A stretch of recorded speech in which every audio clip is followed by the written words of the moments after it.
I'm Erica Reed. I'm the marketing manager for the Center for Musical Arts, and I'm continuing our series where we get to know the faculty members at the center.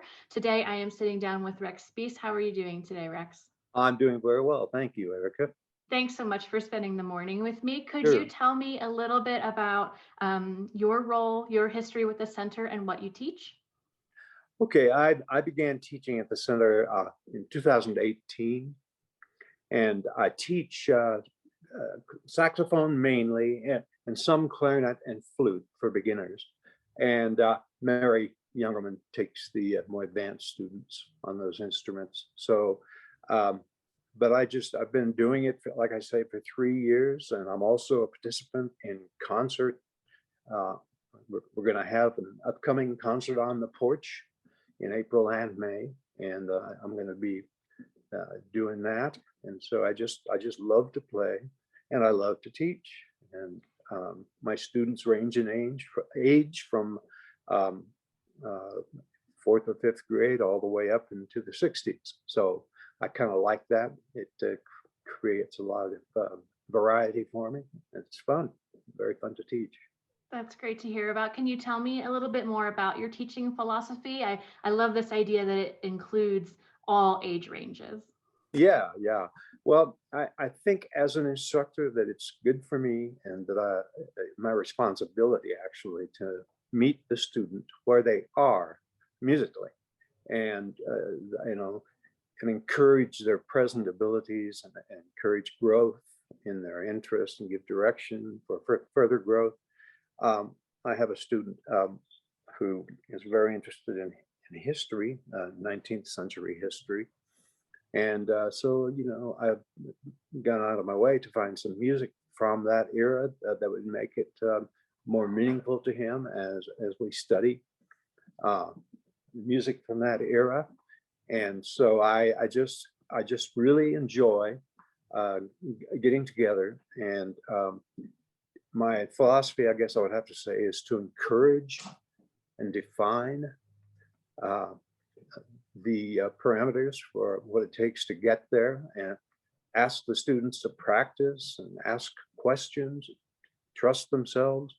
It's all just a lot of fun. I love to hear that you go above and beyond to find the way that the music connects to your students. It's something that has come up in a lot of these interviews. I think that's something that draws the center faculty to teaching, that the ways of how do we find something in your life that makes you more passionate about music. Do you find that to be true and Oh, interesting? absolutely. That's very true. Um, we we talk about a lot of different things. I always ask them how school is going, and it's just good to hear them say great, and we're going to build on what you're learning in the academics of school, and hopefully make you really like playing the saxophone or clarinet or the flute. And yeah, so it's just a great time for me and for them, I hope. So I'm always curious about what drew you to your instrument. What brought you first to saxophone in the first place? Well, I began on clarinet back in fourth grade, and played that for a few years before picking up the saxophone.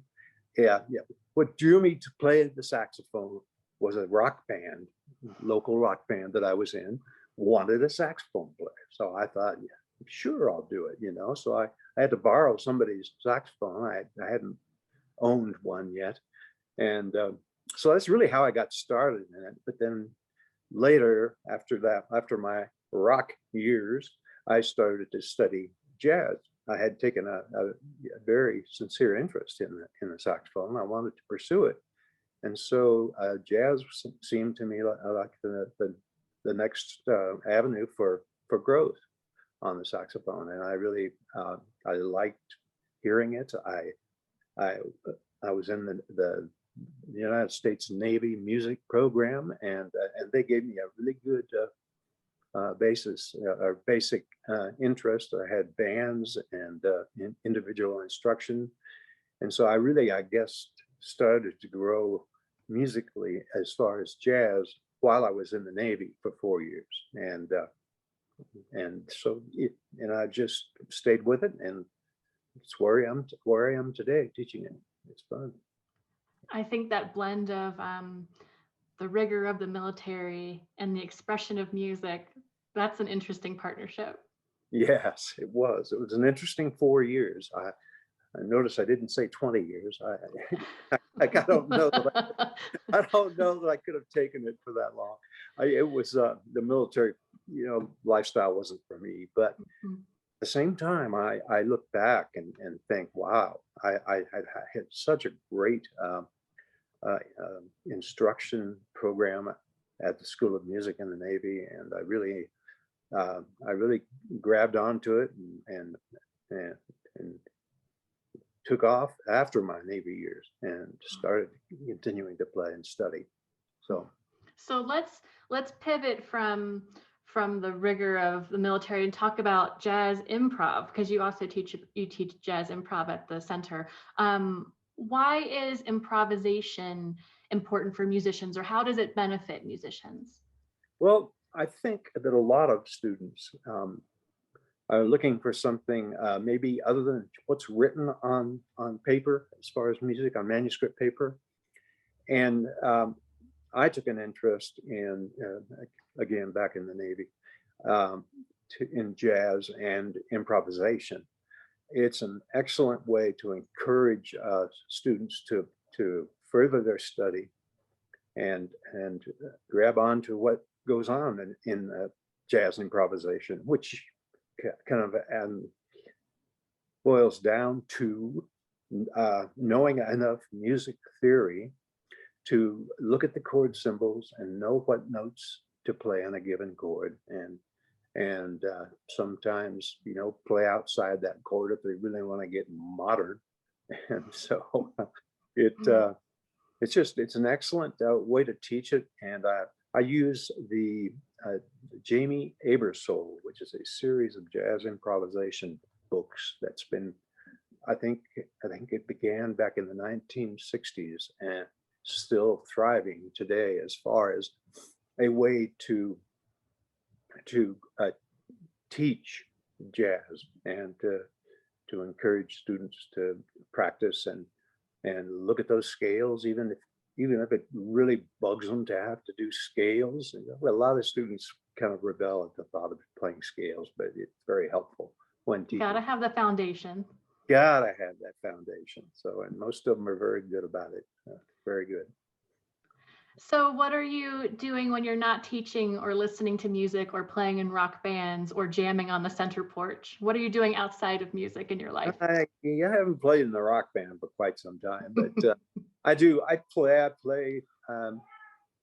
play gigs, and like a lot of the people at the school do, and students as well. I like practicing. I practice when I'm not teaching, and I like just doing what I can to further my interest in music, and just keep with it. All right, you cheated because you said more music. Yeah, exactly. Yeah, I know. Yeah. That's okay. Well, so is there anything else that we haven't covered here that you think would be useful for prospective students who want to learn saxophone, clarinet, basic flute, jazz improv, anything else you decide to pick up and teach?